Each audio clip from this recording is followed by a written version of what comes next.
This Crazy Harper's letter about cancel culture. Recent YouTube video. You can check it out on my channel, Spencer Walsh. Don't forget to subscribe, like, turn on the notifications if you do check that out. But anyway, here's our first story from that.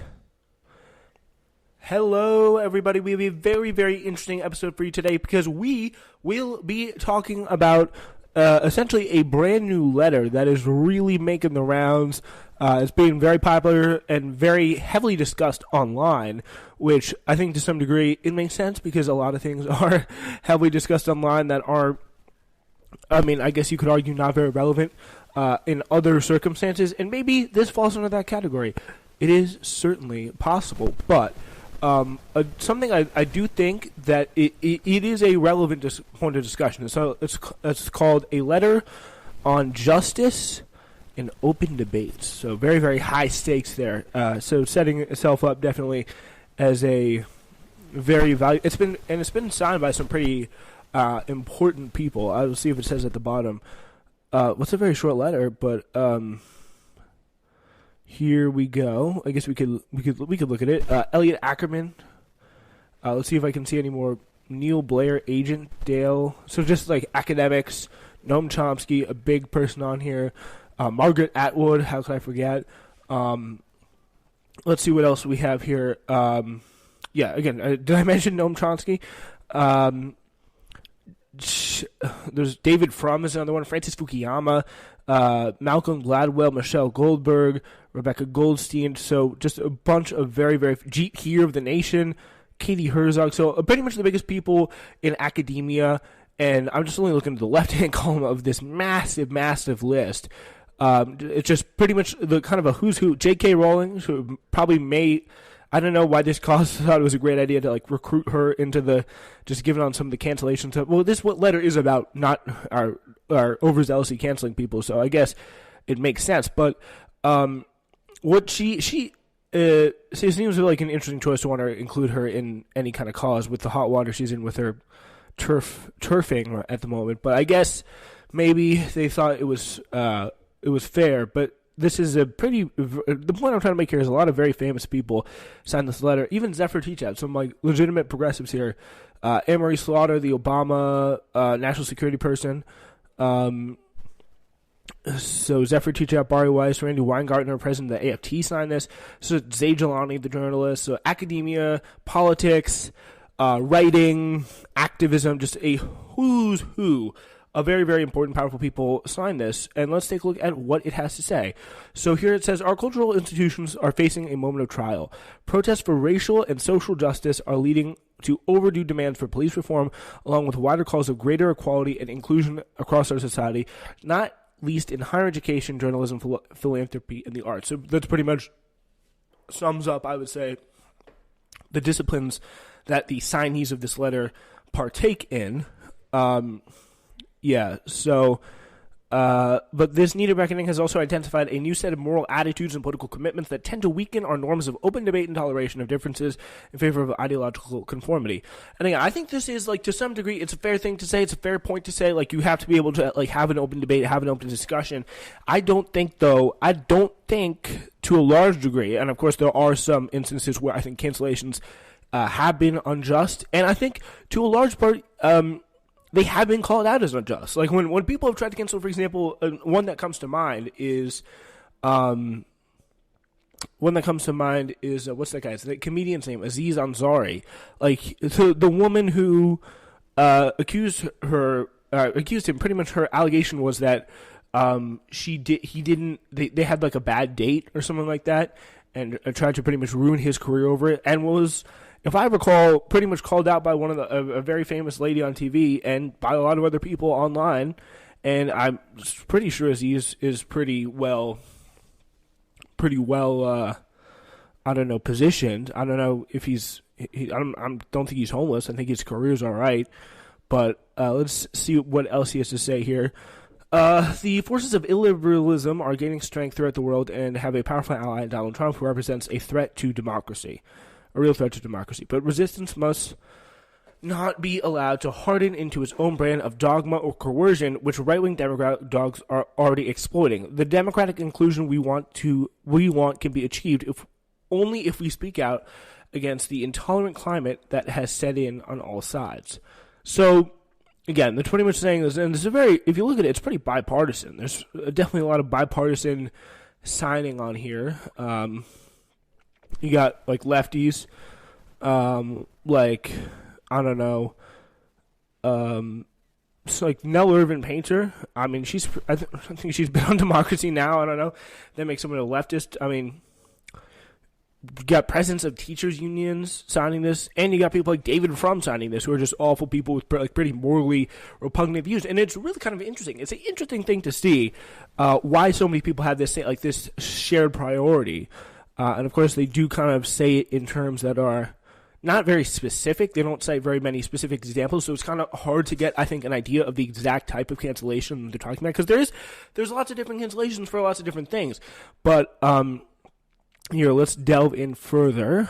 We uphold the robust and even caustic counter-speech from all corners, but it is now too common to hear calls for swift and severe retribution in response to perceived transgressions of speech and thought. More troubling still, institutional leaders in a spirit of panic damage control are delivering hasty and disproportionate punishments instead of considered reforms.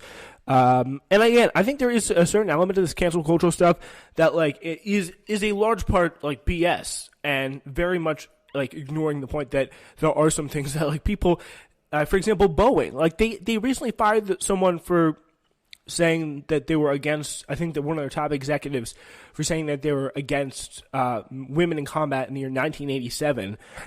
They didn't fire him for literally the fact that one of their planes was crashed, and they screwed up a plane that was made badly, so it killed like thousands or hundreds of people. Like they sold an airplane. They mass-produced an airplane that was a death machine. Like, they didn't get fired for that. They got fired for saying something that was sexist in 1987. Like, that just shows you, like, they are kind of using this as, and it's happening right now all over the world. Like, for example, in politics, in UK politics, we have the Labour Party right now, or at least the Labour Party in the UK, the leadership using anti-Semitism as a cudgel to stamp out ideological thought. And, of course, there are people who say some pretty awful things that we would like to see as leftists. We would like to see them stamp out. Like, they're horrible, horrible stuff and repugnant and like transphobic, sexist, racist, whatever the case may be. But unless it's like actively violent, if it's actively awful, I mean, honestly, I think you have no choice but to let these people say it. Like, if they're saying something, if we can talk about what I mean when I say that, I think it's like you got to have a certain standard, right? Like, that's the important thing. Like, if you're saying, for example, if you're saying, like, threats of violence, blatant racism, that kind of stuff, that shouldn't be allowed, I don't think, on any platform, because nobody defends that. Like, the blatant racism kind of stuff. But when you get into, like, I mean, I think you can couch things in ways that, while they do suck and are, like, essentially kind of, like, they basically translate to the same message, but just kind of couched in more BS. Like, just taking a few steps back on the logic path. Like there's, like, a certain outcome that says coming out and saying black people are bad is different than saying, for example, like, black people, like, commit high crime rates or something like that. But I think, and I mean, I've gone back and forth on this. I really have. But, like, when you talk about that kind of stuff, I mean, maybe that's a bad example. Maybe that should be taken down. But I think it's kind of in a situation where if you have blatant racism, that should be taken down. But if you're expressing a awful conservative opinion and probably, like, somewhat what could be construed as, or what could be reasonably interpreted as racist conservative opinion, like, is there a case for letting it stay up because we don't want to give so much censorship power to these big companies who will just as easily come in and turn around and censor ideas, like, for example, like, that are left-wing? For example, truths that need to be told that the U.S. government does not want to tell, for example, about the military. Or just, like, really kind of, like, reporting that threatens power, speech that threatens power legitimately in any way. That could be very much up for attack, because, like, there's as people on the left, like, it's nice to see people who say awful, hurtful things that we know, like, they mean harm to other people. They say that, And it's nice to see them like punished for the really awful things that they say, but it just could just as easily turn around and start affecting, and has in the past started to affect, left-wing people. So I think that's something that like leftists should consider. Let's see here. More troubling still, again, editors are fired for running controversial pieces. Books are withdrawn for alleged inauthenticity. I don't know what that's a reference to. I'm assuming the editors was reference to the New York Times story, which I think with that one was, I mean, it's something I kind of go back and forth because so many Americans did authentically support the position. They really, that if you look at the polling, it shows they legitimately supported sending troops in. But it is an inherently like super dangerous idea that could end up like killing civilians and could end up like violating some of the basic tenets of the Constitution that we hold so dear, and that these people claim to hold so dear, and could end up leading to death. So I think that's, I mean, it's really, really tough to want that to stand, but again, it's like what is the line between constitutional, or what's the line not between constitution, but like what's the line between like what's just like really bad and what like can't be allowed to stand, or should everything be allowed to stand? Should ideas that could actively lead to death, you don't have to stretch Tom Cotton's proposal that far to see that it could very possibly lead to the death of innocent civilians. You don't have to stretch it that far. It is very, very possible that could be what happens. Like, innocent civilians could die for just exercising their First Amendment right. Like, it is, I mean, I don't know, especially after what we saw with Trump. So where does that line come in? I think that's a question that's not going to end with this letter. It's going to go long past it, even if Noam Chomsky signed it. Yeah, whatever the arguments are on each particular incident, the results have this rule has been to steadily narrow the boundaries of what can be said without the threat of reprisal. Let's see what the other incidents they're citing here. Professors are investigated for quoting works of literature in class. Don't know what a reference that is to. Researchers fired for circulating peer-reviewed academic study. I think I do remember that's what that's for. And I think that's another example of, again, cancel culture actually going too far there. I will give them that. And the heads of organizations are ousted for what are sometimes just clumsy mistakes.